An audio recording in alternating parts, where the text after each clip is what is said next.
ಧ್ರುವಧಾರ ವರ್ಷನ ಮಹಾರಾಜಾದಿ ರಾಜ ರಾಜ ನೋಡಿ ರಾಜ ಅರಬ್ಬರ ವಿರುದ್ಧ ಹೋರಾಟ ಮಾಡಿದೀನಿ ಯಾರು ಅಲ್ಲ ನಮ್ಮ ಧ್ರುವಧಾರ ವರ್ಷ. ಈ ಒಂದನೇ ಕೃಷ್ಣ ಅಂದ್ರೆ ಯಾರು ಅಂದ್ರೆ ಮತ್ತಿನ್ಯಾರು ಅಲ್ಲ, ಪ್ರಪಂಚದ ಅತಿ ದೊಡ್ಡ ದೇಗುಲ ಇವತ್ತಿಗೆ ಎಲ್ಲೋರಾದ ಕೈಲಾಸನಾಥ ಗುಡಿ ಅಲ್ವಾ, ಆ ಗುಡಿಯನ್ನ ಕಟ್ಟಿದ್ದು ಇದೇ ನಮ್ಮ ಒಂದನೇ ಕೃಷ್ಣ. ಆ ಒಂದನೇ ಕೃಷ್ಣನ ಮಗನೇ ನಮ್ಮ ಧ್ರುವಧಾರ ವರ್ಷ. ಕರ್ನಾಟಕದ ಸಾಮ್ರಾಟರಲ್ಲಿ ಮೊಟ್ಟ ಮೊದಲ ಬಾರಿಗೆ ಹಿಮಾಲಯ ಪರ್ವತದವರೆಗೂ ತನ್ನ ಪ್ರಭಾವವನ್ನು ಹಬ್ಸಿದ್ದು ಇದೇ ನಮ್ಮ ಧ್ರುವಧಾರ ವರ್ಷ. ಅಮೋಘ ವರ್ಷನ ತಾತನೇ ನಮ್ಮ ಧ್ರುವಧಾರ ವರ್ಷ. ಕರುನಾಡ ತಾಯಿ ಸದಾ ಚಿನ್ಮಯಿ. ಪರಂ ಸರ್, ಕರ್ನಾಟಕದ ಇತಿಹಾಸದಲ್ಲಿ ಉತ್ತರ ಭಾರತದಲ್ಲಿ ಮೊಟ್ಟ ಮೊದಲ ಬಾರಿಗೆ ವಿಜಯ ಪತಾಕೆಯನ್ನು ಹಾರಿಸಿದಂಥ ಒಬ್ಬ ಅದ್ಭುತ ಕನ್ನಡಿಗನ ಒಂದು ಶಾಸನ ತೋರಿಸ್ತೀನಿ. ಅವನು ಯಾರು ಅಲ್ಲ, ಧ್ರುವಧಾರ ವರ್ಷ ಅಂತ. ಯಾರಪ್ಪ ಈ ಧ್ರುವಧಾರ ವರ್ಷ ಅಂದರೆ, ಸಾಧಾರಣವಾಗಿ ನಮಗೆ ಎಲ್ಲೋರಾದ ಕೈಲಾಸ ಗುಡಿ ಯಾರು ಕಟ್ಟಿದ್ದು? ಒಂದನೇ ಕೃಷ್ಣ ಅಲ್ಲ, ಒಂದನೇ ಕೃಷ್ಣನ ಮಗ ಧ್ರುವಧಾರ ವರ್ಷ. ಯಾವ ರಾಜ್ಯಕ್ಕೆ ಸೇರಿದವರು? ನಮ್ಮ ರಾಷ್ಟ್ರಕೂಟರ ದೊರೆ ಅವರು. ಸೊ ರಾಷ್ಟ್ರಕೂಟರ ದೊರೆ ಧ್ರುವಧಾರ ವರ್ಷ ಮೊಟ್ಟ ಮೊದಲ ಬಾರಿಗೆ ಗಂಗಾ ಬಯಲಿನವರೆಗೂ ಹೋಗಿ ಯುದ್ಧ ಮಾಡ್ತಾನೆ. ಹಾಗೂ ಅವತ್ತಿನ ಒಂದು ಕಾಲದಲ್ಲಿ ಇದ್ದಂತಹ ಒಂದು ಪಾಲರು ಮತ್ತು ಗುರ್ಜರನನ್ನು ಸೋಲಿಸಿ ಈ ಕನೌಜ್ ಮೇಲೆ ಆಧಿಪತ್ಯ ಸಾಧಿಸಿರ್ತಾನೆ. ಅಂಥ ಒಬ್ಬ ಅದ್ಭುತ ಕನ್ನಡಿಗ ಮತ್ತು ಕೆಚ್ಚದೆಯ ಕನ್ನಡಿಗನ ಒಂದು ಶಾಸನವನ್ನು ತೋರಿಸ್ತೀನಿ ಬನ್ನಿ. ಇದೇ ಒಂದು ಪಟ್ಟದಕಲ್ಲಿನ ವಿರೂಪಾಕ್ಷ ಗುಡಿಯಲ್ಲಿ ನಮ್ಮ ರಾಷ್ಟ್ರಕೂಟರ ಶಾಸನ ಕೂಡ ಒಂದಿದೆ. ಇಲ್ಲಿ ಬನ್ನಿ, ಇಲ್ಲಿದೆ ನೋಡಿ ಈ ಭಾಗದಲ್ಲಿ. ನಾನು ಹಾಗೆ ಮೇಲೆ ನಿಂತು ಶಾಸನ ಓದ್ತೀನಿ, ಸ್ವಲ್ಪ ನೋಡ್ಕೊಳ್ಳಿ. ಈ ಶಾಸನ ಏನು ಹೇಳುತ್ತೆ ಅಂದರೆ, ಸ್ವಸ್ತಿ ಧಾರ ವರ್ಷ ಶ್ರೀ ಪೃಥ್ವಿ ವಲ್ಲಭ ಮಹಾರಾಜಾದಿರಾಜ ಪರಮೇಶ್ವರ ಭಟ್ಟಾರ ಶ್ರೀ ಕಲಿಬಲ್ಲಹನ್ ಪೃಥ್ವಿ ರಾಜಂಗಿಯೇ ಲೋಕ ಮಹಾದೇವಿಯರ ದೇಗುಲದ ಸೂಳೆ ಗೋವಿಂದ ಪಡ್ಡಿಯ ಮಗಳು ಬಾದಿಪಡ್ಡಿ ಎಂಬೋಳು ಉತ್ತಮ ಗೋಸಾಸ ಅಶ್ವರಥ ಅಸ್ಥಿರಥ ಭೂಮಿ ಉಭಯಮುಖಿ ದಾನವನ್ನು ನೀಡಿದ್ದು ಈ ಶಾಸನ ಹೇಳುತ್ತೆ. ಸೊ ಇಲ್ಲಿ ನಮಗೆ ತುಂಬಾ ಖುಷಿ ಆಗಬೇಕಾಗಿರೋದು ನೋಡಿ, ಇಲ್ಲಿ ನಮ್ಮ ಧ್ರುವಧಾರ ವರ್ಷನ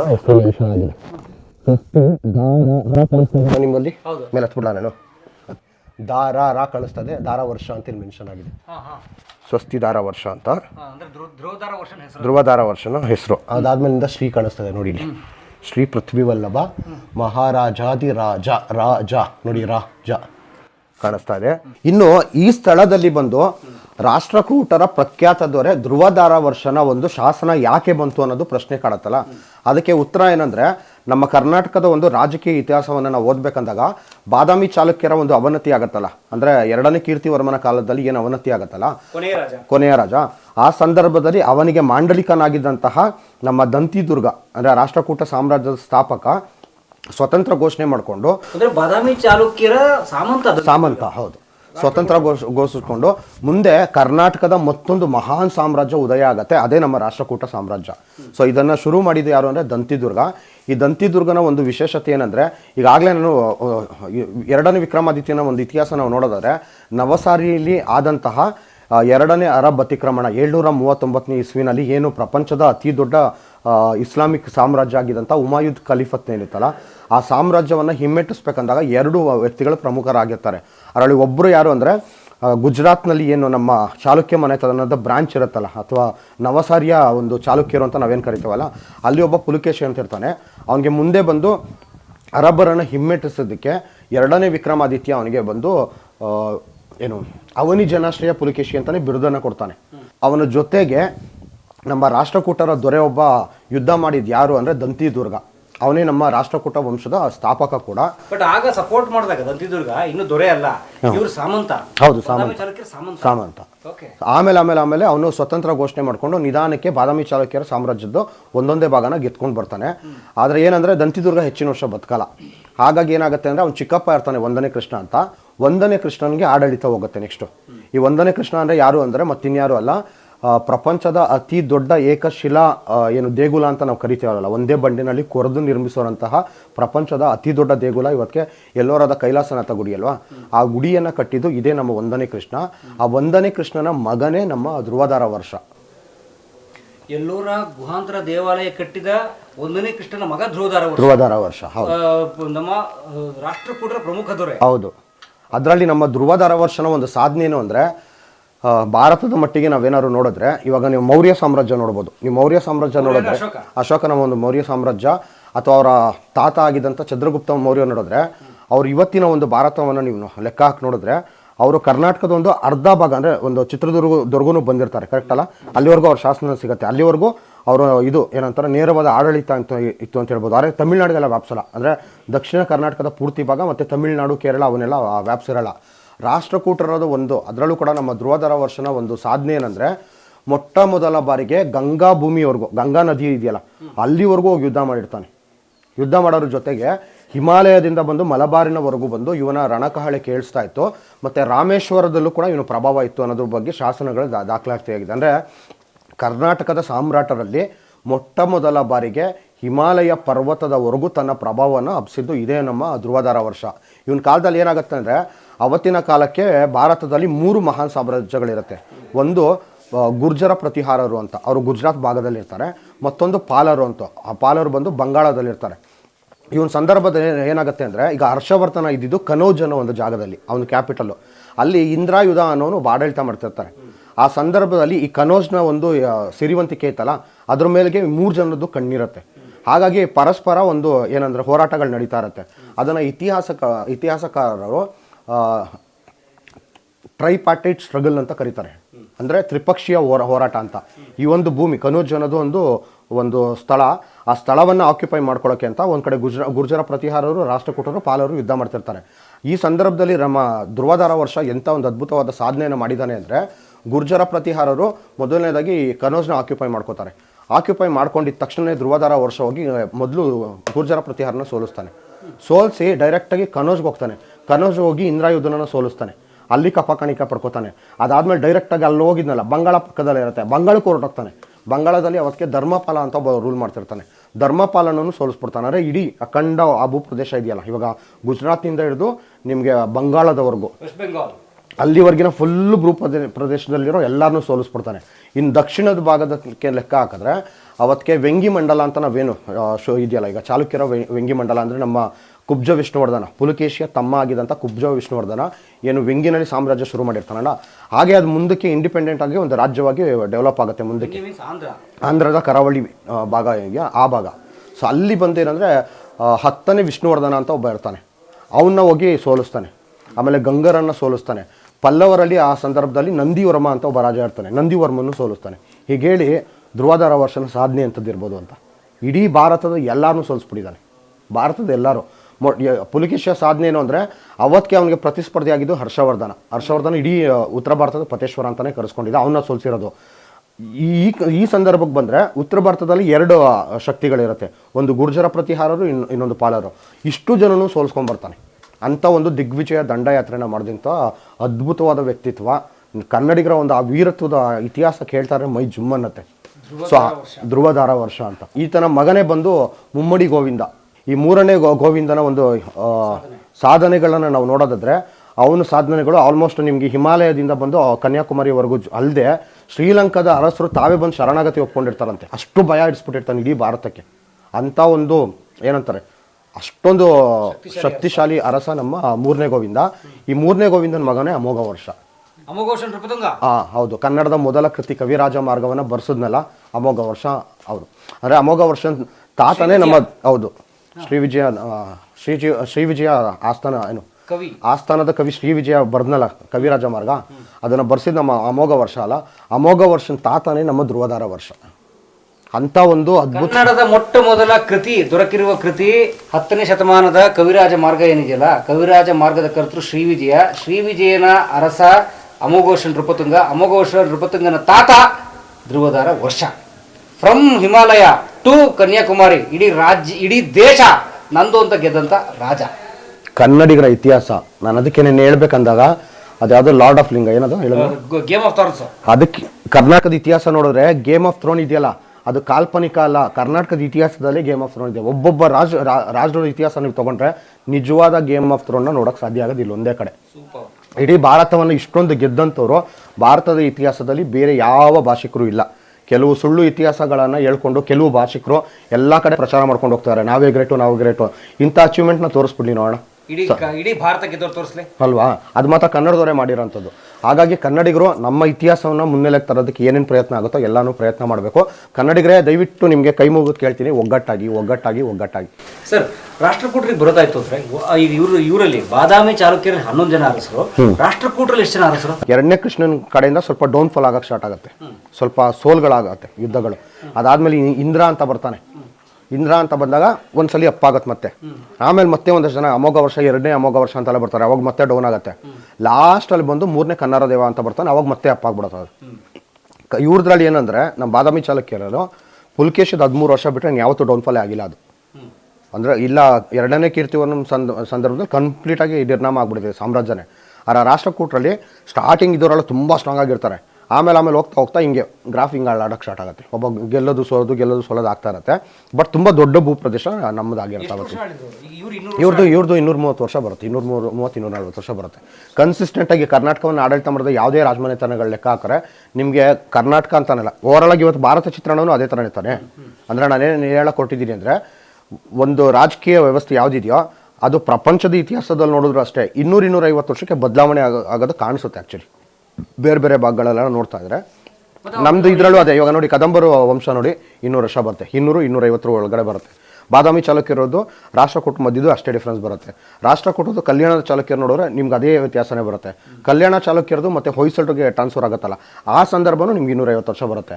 ವಿಜಯನಗರ ತೊಗೊಂಡ್ರು 200-250 ವರ್ಷ ಬರುತ್ತೆ. ಸೊ ಪ್ರತಿಯೊಂದು 200-250 ವರ್ಷಕ್ಕೆ ತುಂಬ ದೊಡ್ಡ ಬದಲಾವಣೆ ರಾಜಕೀಯವಾಗಿ ಆಗಿರೋದು ಇಲ್ಲೇ ಗೊತ್ತಾಗುತ್ತೆ.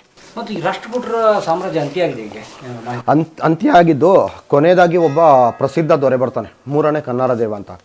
ಆತನ ಒಂದು ಸಾಧನೆ ಏನಂದರೆ, ವಿಂಧ್ಯ ಪರ್ವತದಿಂದ ನಿಮಗೆ ಕನ್ಯಾಕುಮಾರಿ ರಾಮೇಶ್ವರಂನ ಸಕಲ ಭೂಪ್ರದೇಶ ಇದೆಯಲ್ಲ ಇಷ್ಟೂ ಗೆತ್ಕೊಂಡ್ಬಿಟ್ಟಿರ್ತಾನೆ ಆ್ಯಕ್ಚುಲಿ. ಆಮೇಲೆ ತಮಿಳ್ನಾಡಿನಲ್ಲಿ ಅವನು ಕೊಟ್ಟಂಥ ಒಂದು ಹೊಡೆತ ಯಾವ ರೀತಿ ಇರುತ್ತೆ ಅಂದರೆ, ತಕ್ಕೊಳಂ ಅಂತ ಒಂದು ಯುದ್ಧ ಆಗುತ್ತೆ. ಯಾರಿಗೆಪ್ಪ ಅಂದರೆ, ಈ ಒಂದು ಚೋಳರ ಪಡೆ, ಚೋಳರು, ಪಾಂಡ್ಯರು, ಈ ಥರ ತಮಿಳವರೆಲ್ಲ ಸೇರಿಕೊಂಡ್ರೆ, ಈ ಕಡೆ ರಾಷ್ಟ್ರಕೂಟರು ಮತ್ತು ಗಂಗರು ಇವರಿಬ್ಬರು ಮಧ್ಯೆ ಬಂದು ತಕ್ಕೊಳಂ ಅನ್ನೋ ಒಂದು ಸ್ಥಳದಲ್ಲಿ ಯುದ್ಧ ಆಗುತ್ತೆ. ಆ ತಕ್ಕೊಳಂ ಇರೋದು ಇವತ್ತಿಗೆ ತಮಿಳ್ನಾಡಲ್ಲಿ ವೆಲ್ಲೂರು ಅಂತ ಒಂದು ಜಾಗ ಇದೆಯಲ್ಲ, ವೆಲ್ಲೂರು ಕೋಟೆ ಕೇಳಿರ್ತೀರಲ್ಲ, ಅಲ್ಲಿಂದ ಸುಮಾರು 50 ಕಿಲೋಮೀಟರ್ ಹೋದರೆ ಒಂದು ಊರಿದೆ ತಕ್ಕೊಳಂ ಅಂತ. ತುಂಬ ದೊಡ್ಡ ವಿಶಾಲವಾದ ಭೂಪ್ರದೇಶ. ಇದು ಸಮತಟ್ಟಾಗಿರೋದು ಅಂದರೆ ಗೊತ್ತಲ್ಲ, ಒಂದು ಬಯಲು, ತುಂಬ ದೊಡ್ಡ ಬಯಲಿರೋಂಥ ಪ್ರದೇಶ. ಅಂಥ ಒಂದು ಪ್ರದೇಶದಲ್ಲಿ ಯುದ್ಧ ಆಗುತ್ತೆ. ಆ ಯುದ್ಧದಲ್ಲಿ ಬಂದು ಚೋಳರನ್ನು 3ನೇ ಕೃಷ್ಣ ಸೋಲಿಸ್ಬಿಟ್ಟು ಆಮೇಲಿಂದ ತೊಂಡೈ ಮಂಡಲಂ ರೀಜನ್ ಅಂತ ಕರೀತಾರೆ. ಅಂದರೆ ಈ ಚೋಳ ನಾಡು ಅಂತ ನಾವೇನು ಕರಿತೇವೆ ಅದನ್ನೆಲ್ಲ ಆಕ್ಯುಪೈ ಮಾಡ್ಕೊಂಡ್ಬಿಡ್ತಾನೆ. ಅಂದರೆ ನೇರವಾಗಿ ತನ್ನ ಆಡಳಿತಕ್ಕೆ ತೊಗೊಂಡ್ಬಿಡ್ತಾನೆ ತಮಿಳ್ನಾಡನ್ನ. ಈಗ ನಾವು ಸಾಧಾರಣವಾಗಿ ತಮಿಳವರು ಕನ್ನಡದ ಇತಿಹಾಸ ನೋಡಿದ್ರೆ, ತಮಿಳವರು ಕರ್ನಾಟಕವನ್ನು ಆಡಳಿತ ಮಾಡಿರೋದು 100 ವರ್ಷ ಅಷ್ಟೇ. ಅದು ಕೂಡ ದಕ್ಷಿಣ ಕರ್ನಾಟಕ. ಇವಾಗೇನು ನಾವು ಬೆಂಗಳೂರು, ಮೈಸೂರು, ಮಂಡ್ಯ ಇವೆಲ್ಲ ಹೇಳ್ತೀವಲ್ಲ, ಇದು ರಾಜರಾಜನ ಚೋಳನ ಕಾಲದಲ್ಲಿ ಒಂದು 100 ವರ್ಷಗಳ ಕಾಲ ಇವ್ರ ಅಂಡರ್ ಹೋಗ್ಬಿಟ್ಟಿರುತ್ತೆ. ಯಾರಿಗೆ? ಚೋಳರ ಅಂಡರು. ಹಾಗಾಗಿ ನಮ್ಮ ಬೆಂಗಳೂರು ಇಂಥ ಭಾಗಗಳೆಲ್ಲ ತಮಿಳವ್ರದ್ದು ಕೆಲವು ಶಾಸನಗಳು ಸಿಗುತ್ತೆ. ಬೆಂಗಳೂರು, ಮಂಗಳೂರು ಅಥವಾ ಬೆಂಗಳೂರು, ನಮ್ಮ ಕೋಲಾರ, ಮಂಡ್ಯ ಈ ಥರ ಎಲ್ಲ ಜಾಗಗಳು ನೋಡಿದ್ರೆ ಕೆಲವು ತಮಿಳು ಶಾಸನ ಸಿಗುತ್ತೆ. ಅದನ್ನೇ ನಾವು ಉಲ್ಟಾ ಮಾಡಿ ಏನಾದ್ರು ನೋಡಿದ್ರೆ, ಕನ್ನಡಿಗರು ಬಂದು ತಮಿಳ್ನಾಡು ಎಷ್ಟು ವರ್ಷ ಆಡಳಿತ ಮಾಡಿದ್ರು ಅಂದರೆ ನಿಮಗೆ ಕಳಬ್ರರಿಂದನೇ ಸಿಗುತ್ತೆ. ಕ್ರಿಸ್ತಶಕದ ಆರಂಭದಲ್ಲಿ ಒಂದು 250-270ನೇ ಸಂದರ್ಭದಲ್ಲಿ ಕಳಬ್ರರು ಅಂತ ಬರ್ತಾರೆ. ಆ ಕಳಬ್ರರು ಯಾರಪ್ಪ ಅಂದರೆ, ಇವತ್ತು ನಮಗೆ ಶ್ರವಣ ಬೆಳಗೊಳ ಇದೆಯಲ್ಲ, ಅದನ್ನು ಕಳವಪ್ಪು ಅಂತಲೇ ಕರೀತಾಯಿದ್ರು ಹಿಂದೆ. ಈ ಪ್ರದೇಶದಿಂದ ಹೋದಂಥ ಕನ್ನಡಿಗರು ಇಡೀ ತಮಿಳ್ನಾಡನ್ನ ಆಕ್ಯುಪೈ ಮಾಡ್ಕೊಂಡ್ಬಿಟ್ಟಿರ್ತಾರೆ, ಕಳಬ್ರರು ಅಂತ. ಅದೊಂದು ನಿದರ್ಶನ ಆಯಿತಾ. ಎರಡನೇ ನಿದರ್ಶನ ಇಲ್ಲಿ ಸಿಗ್ತಾ ಇದೆ. ಏನು? 3ನೇ ಕೃಷ್ಣ ಸಂದರ್ಭದಲ್ಲಿ ಆಡಳಿತಕ್ಕೆ ತೊಗೊಂಡ್ಬಿಟ್ಟಿದ್ದಾರೆ. ಈಗ ಹೆಂಗೆ ಅಂದರೆ, ಬಾದಾಮಿ ಚಾಲುಕ್ಯರಿದ್ದ ಕಾಲದಲ್ಲೂ ಕೂಡ ಇವ್ರನ್ನ ಹೋಗಿ ಡಿಫೀಟ್ ಮಾಡಿದ್ದಾರೆ. ಅವತ್ತಿನ ಒಂದು ಯುದ್ಧಗಳು ಯಾವ ರೀತಿ ಇತ್ತು ಅಂದರೆ, ಅವ್ರನ್ನ ಸೋಲ್ಸೋದು ಕಪ್ಪ ಕಾಣಿಕೆ ಪಡ್ಕೊಂಡು ಬಂದ್ಬಿಡ್ತಾ ಇದ್ರು. ಅವ್ರ ಭೂಪ್ರದೇಶನ ಸೇರಿಸ್ಕೊಂಡಿಲ್ಲ, ತಮಿಳ್ನಾಡಿನ ಭೂಪ್ರದೇಶವನ್ನು ಸೇರಿಸ್ಕೊಂಡಿಲ್ಲ. ಇವನ್ ಸಾಧನೆ ಏನಂದರೆ, ನಮ್ಮ 3ನೇ ಕೃಷ್ಣನ ಸಾಧನೆ ಏನು ಅಂದರೆ, ತಮಿಳ್ನಾಡಿನ ಭೂಪ್ರದೇಶವನ್ನೇ ತನ್ನ ಅಸ್ತಿತ್ವಕ್ಕೆ, ಅಂದರೆ ತನ್ನ ಇದಕ್ಕೆ ತೊಗೊಂಡು, ಸ್ವಾಧೀನಕ್ಕೆ ತೊಗೊಂಡು ಆಡಳಿತ ಮಾಡೋಕ್ಕೆ ಸ್ಟಾರ್ಟ್ ಮಾಡಿಬಿಡ್ತಾನೆ. ಸುಮಾರು 100 ವರ್ಷಗಳ ಕಾಲ ಚೋಳರು ಮೇಲೆ ಎದೊಳಕ್ಕಾಗದಿರೋ ಥರ ಮಾಡ್ಕೊಂಡ್ಬಿಟ್ಟಿರ್ತಾನೆ. ಇದಾದ ನಂತರ ನೋಡಿದ್ರೆ, ನಮ್ಮ ವಿಷ್ಣುವರ್ಧನನ ಬಗ್ಗೆ ನೀವು ನೋಡೇ ಇರ್ತೀರ, ತಲಕಾಡುಗೊಂಡ ಅಂತಲೇ ಕರೀತಾರೆ, ಕರೆಕ್ಟ್ ಅಲ್ಲ? ಹೊಯ್ಸಳರು ವಿಷ್ಣುವರ್ಧನ. ಈ ಹೊಯ್ಸಳ ವಿಷ್ಣುವರ್ಧನದ ಸ್ಟೋರಿ ಹೇಳ್ಬೇಕಂದಾಗ, ತಲಕಾಡು 100 ವರ್ಷ ಆಗ್ಬಿಟ್ಟಿರುತ್ತೆ ಚೋಳರನ್ನ. ಅಲ್ಲಿಂದ ಸೋಲಿಸ್ಬಿಟ್ಟು ಮುಂದೆ ಚೋಳರನ್ನ ಹಿಂದಕ್ಕೆ ಸರಿತಾ ತಮಿಳ್ನಾಡನ್ನ ರೂಲ್ ಮಾಡೋಕ್ಕೆ ಸ್ಟಾರ್ಟ್ ಮಾಡ್ತಾರೆ.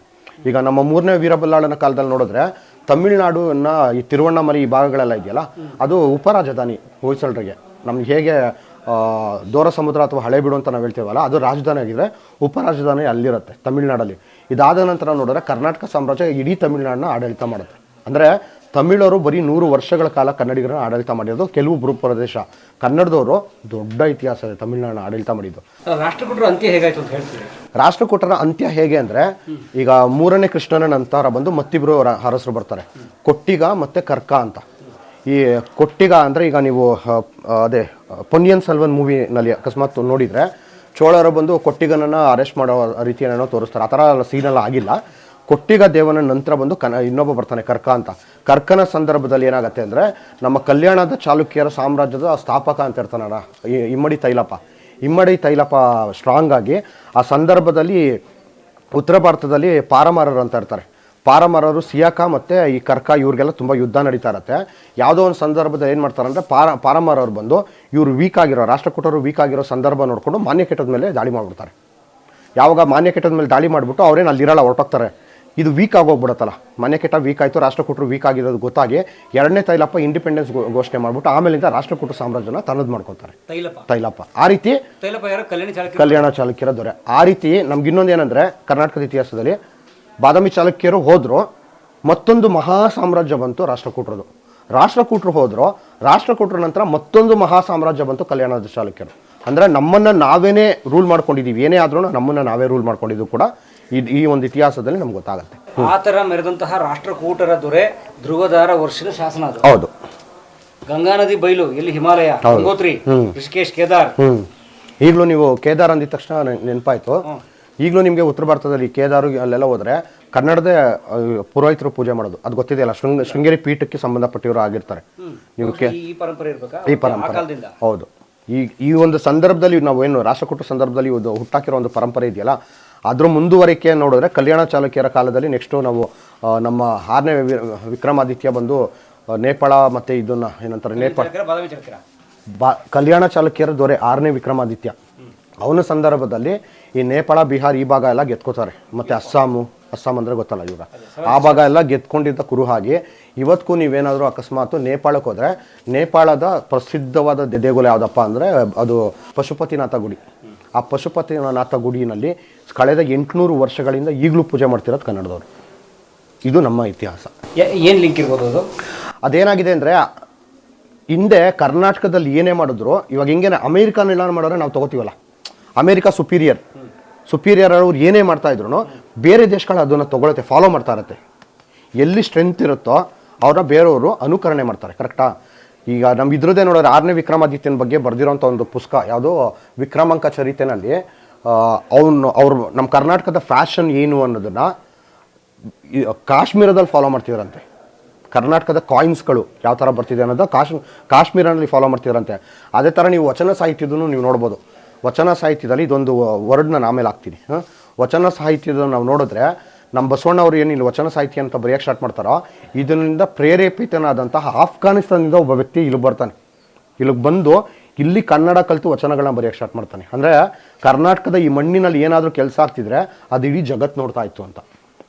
ಇಡೀ ಜಗತ್ತು ಕರ್ನಾಟಕ ನೋಡ್ತಾ ಇತ್ತು ಅವತ್ತಿಗೆ. ಅದಕ್ಕೆ ನಾನು ಹೇಳಿದ್ದು, ಕರ್ನಾಟಕನ ನೀವು ಹಿಂದಿನ ಕರ್ನಾಟಕವನ್ನು ನೀವು ಯಾವ ರೀತಿ ಅರ್ಥ ಮಾಡ್ಕೋಬೇಕು ಅಂದರೆ ಇವತ್ತಿನ ಅಮೇರಿಕಾ ಥರ ನೀವು ಯೋಚನೆ ಮಾಡಬೇಕು. ಆ ಥರ ಸೂಪರ್ ಪವರು ಕರ್ನಾಟಕ. ಇನ್ನು ನಮ್ಮ ಹೆಮ್ಮೆಯ ರಾಷ್ಟ್ರಕೂಟ ಸಾಮ್ರಾಜ್ಯಕ್ಕೆ ಮುಡುಪಾಗಿ ನಾವು ಒಂದು ಟಿ ಶರ್ಟ್ ಕೂಡ ಮಾಡಿದ್ದೀವಿ. ಆ ಟಿ ಶರ್ಟ್ನ ಇಲ್ಲೇ ನೋಡಿ. ನಮ್ಮ ರಾಷ್ಟ್ರಕೂಟ ಮನೆತನದ ಹೆಸರು, ಅವರ ಒಂದು ಸಿಂಬಲ್ ಯಾವುದಾಗಿತ್ತು ಅಂದರೆ, ಎಂಬ್ಲಮ್ ಅಥವಾ ರಾಜಲಾಂಛನ ಯಾವುದಾಗಿತ್ತು ಅಂದರೆ ನೇಗಿಲು, ಗರುಡ, ಇವೆಲ್ಲ ಬಂದು ಅವರ ರಾಜಲಾಂಛನ. ಹೆಚ್ಚಿನ ಸಂದರ್ಭದಲ್ಲಿ ಗರುಡವನ್ನು ಬಳಸಿದ್ದಾರೆ. ಹಾಗಾಗಿ ಗರುಡ ಲಾಂಛನ ಮತ್ತು ಅವರ ಆಡಳಿತ ಅವಧಿಯನ್ನು ಇಲ್ಲಿ ನಾವು ಮೆನ್ಷನ್ ಮಾಡಿ ಒಂದು ಟಿ ಶರ್ಟೇ ಮಾಡಿದ್ದೀವಿ. ಈ ಟಿ ಶರ್ಟ್ ಕೂಡ ನಮಗೆ ಕರ್ನಾಟಬಲ ವೆಬ್ಸೈಟ್ನಲ್ಲಿ ಸಿಗುತ್ತೆ. ಅದ್ರ URL ಹೇಳ್ತೀನಿ, karnatabala.com/store.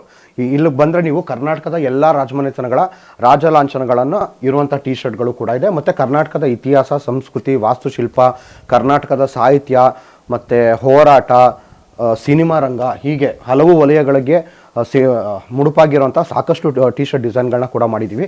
ಹಾಗಾಗಿ ಹೆಚ್ಚು ವೀಕ್ಷಕರು ಈ ಟಿ ಶರ್ಟ್ಗಳನ್ನ ಬೈ ಮಾಡಿ ಆ ಮೂಲಕ ಬಂದು ಕನ್ನಡದ ವಿಷಯಗಳನ್ನು ಬೇರೆ ಕಡೆ ಎಲ್ಲ ಕಡೆನೂ ಪಸರಿಸೋಕ್ಕೆ ನೆರವಾಗಿ ಅಂತ ಈ ಮೂಲಕ ನಾನು ಕೇಳ್ಕೊತೀನಿ. ಸರ್, ಇವಾಗ ನಾವು ಪಟ್ಟದಕಲ್ಲಿನ ಒಂದು ವಿರೂಪಾಕ್ಷ ಗುಡಿಯ ಈ ಒಂದು ಉತ್ತರದ ಒಂದು ಗೋಡೆ ಏನಿದೆಯಲ್ಲ, ಆ ಗೋಡೆ ಹತ್ರ ನಿಂತಿದ್ದೀವಿ. ಇಲ್ಲಿ ನೋಡ್ಬೋದು, ಇವತ್ತಿಗೆ ನಮ್ಮ ಕರ್ನಾಟಕ ರಾಜ್ಯದ ರಾಜಲಾಂಛನ ಯಾವುದು?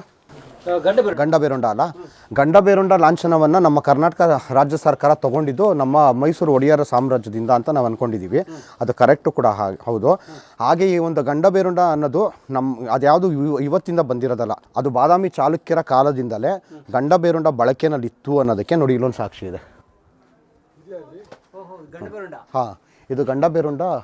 ಅದ್ರ ಜೊತೆಗೆ ಬಾದಾಮಿ ಚಾಲುಕ್ಯರ ಕಾಲದಲ್ಲಿ ಅರಳದಂಥ ಈ ಒಂದು ಕಲೆ ತುಂಬ ಪ್ರಧಾನವಾಗಿ ಮುಂದೆ ಕಾಣಿಸ್ಕೊಳೋದು ಕಲ್ಯಾಣದ ಚಾಲುಕ್ಯರ ಗುಡಿಗಳಲ್ಲಿ ತುಂಬ ಪ್ರಧಾನವಾಗಿ ಕಾಣಿಸ್ಕೊಳ್ಳುತ್ತೆ. ಅದರಲ್ಲೂ ಕೂಡ ನೀವು ಇವತ್ತೇನಾದರೂ ಬಳ್ಳಿಗಾವಿಯ ಕೇದಾರೇಶ್ವರ ಗುಡಿ ಇದೆಯಲ್ಲ, ಆ ಒಂದು ಸ್ಥಳದಲ್ಲಿ ನಿಮಗೆ ಒಂದು ಗಂಡಬೇರುಂಡದ ಒಂದು ಇದಾಕಿದ್ದಾರೆ, ಒಂದು ಚಿತ್ರಾಳ, ಒಂದು ದೊಡ್ಡ ಒಂದು 10 ಅಡಿದು ಒಂದು ಇದೆ ಮೂರ್ತಿನೇ ಇದೆ. ಎಂಥ ಅದ್ಭುತವಾಗಿದೆ ಅಂದರೆ, ಸೊ ಹಾಗಾಗಿ ಏನು ಒಂದು ಅರ್ಥ ಆಗುತ್ತೆ ಅಂದರೆ, ಈ ಗಂಡಬೇರುಂಡಕ್ಕೂ ಕೂಡ ಅಡಿಪಾಯ ಹಾಕೊಟ್ಟಿರೋದು ಯಾರು? ನಮ್ಮ ಬಾದಾಮಿ ಚಾಲುಕ್ಯರು ಅನ್ನೋದು ಇಲ್ಲಿ ಗೊತ್ತಾಗುತ್ತೆ. ಅದ್ರ ಜೊತೆಗೆ ಇಂಡಿಯನ್ ಮೆಡಿಕಲ್ ಅಸೋಸಿಯೇಷನ್ದು ಸಿಂಬಲ್ ನೋಡಿ ಇಲ್ಲಿ. ಸೊ ಅದು ಕೂಡ ಹೋಗಿರೋದು ಕರ್ನಾಟಕದಿಂದ. ಹಾಗಾಗಿ ನಾವು ಯಾವಾಗಲೂ ಯಾವ ರೀತಿ ಹೇಳಬೇಕು ಅಂದರೆ, ಭಾರತದಿಂದ ಕರ್ನಾಟಕವಲ್ಲ, ಕರ್ನಾಟಕದಿಂದ ಭಾರತ ಅನ್ನೋದನ್ನೇ ನಾವೆಲ್ಲ ಅರ್ಥ ಮಾಡ್ಕೋಬೇಕು. ಯಾಕಂದರೆ ಸರ್, ಇವಾಗ ಈ ಒಂದು ಟೆಂಪಲ್ ಕಾಂಪ್ಲೆಕ್ಸ್ ಇದೆಯಲ್ಲ, ಇದರಿಂದ ಸ್ವಲ್ಪ ದೂರದಲ್ಲಿ ಒಂದು 200 ಮೀಟ್ರ್ ದೂರದಲ್ಲಿ ನಿಮಗೆ ಪಾಪನಾಥ ಗುಡಿ ಅಂತ ಇದೆ.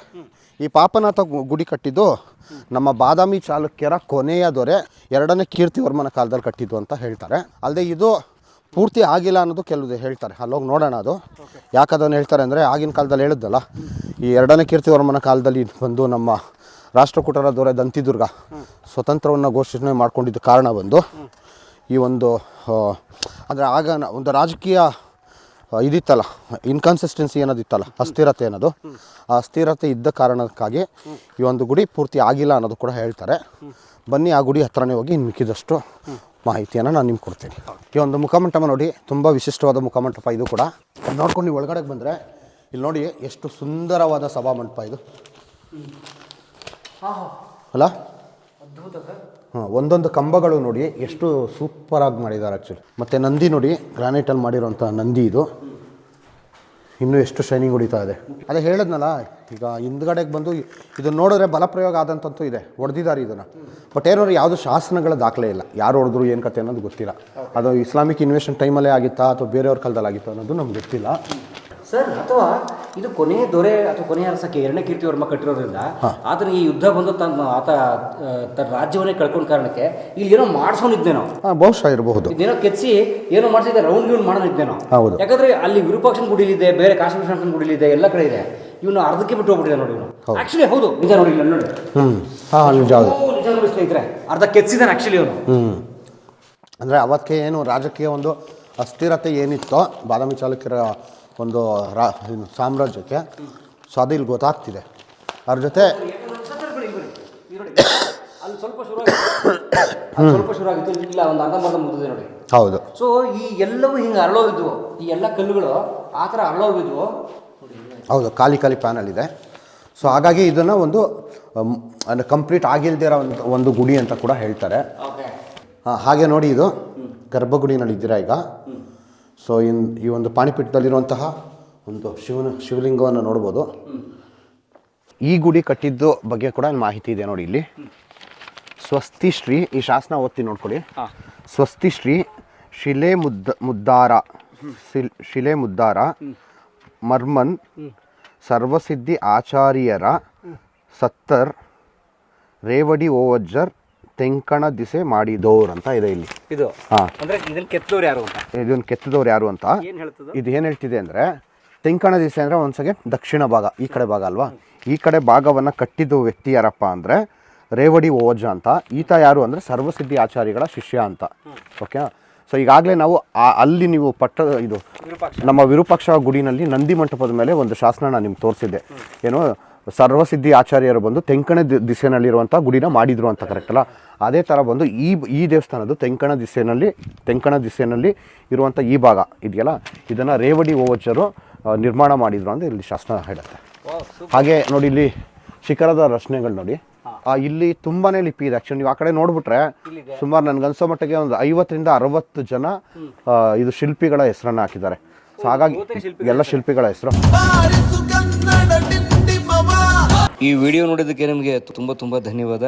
ಕರ್ನಾಟಕ ಬಲ ಕನ್ನಡ ಟೀ ಶರ್ಟ್ಗಳಿಗಾಗಿ ಈ ಕೆಳಗಿನ ನಂಬರ್ಗೆ ಸಂಪರ್ಕಿಸಿ ಅಥವಾ ವೆಬ್ಸೈಟ್ಗೆ ಲಾಗಿನ್ ಆಗಿ. ಶುಭವಾಗಲಿ. ಜೈ ಕನ್ನಡಾಂಬೆ. ಕಲಾ ಮಾಧ್ಯಮದ ಎಲ್ಲ ಎಪಿಸೋಡುಗಳು ನಿಮಗೆ ಸಿಗಬೇಕು ಅಂತಂದ್ರೆ ಕಲಾ ಮಾಧ್ಯಮ ಯೂಟ್ಯೂಬ್ ಚಾನೆಲ್ನ ಸಬ್ಸ್ಕ್ರೈಬ್ ಮಾಡಿ, ಬೆಲ್ ಐಕಾನ್ನ ಕ್ಲಿಕ್ ಮಾಡಿ. ತಪ್ಪದೇ ಮಾಡಿ. ವಿಡಿಯೋ ನೋಡಿದ್ದಕ್ಕೆ ನಿಮಗೆ ತುಂಬ ಧನ್ಯವಾದಗಳು. ಪುಸ್ತಕಗಳನ್ನು ಓದು ಮನಸ್ಸನ್ನು ಅರಳಿಸುತ್ತೆ, ಬುದ್ಧಿಯನ್ನು ಚುರುಕು ಮಾಡುತ್ತೆ, ಕಾಣದ ಹೊಸ ಲೋಕವನ್ನು ಪರಿಚಯಿಸುತ್ತೆ. ಹಾಗಾಗಿ ಓದುವ ಸಂಸ್ಕೃತಿ ಹೆಚ್ಚಾಗ್ಲಿ. ಧನ್ಯವಾದ.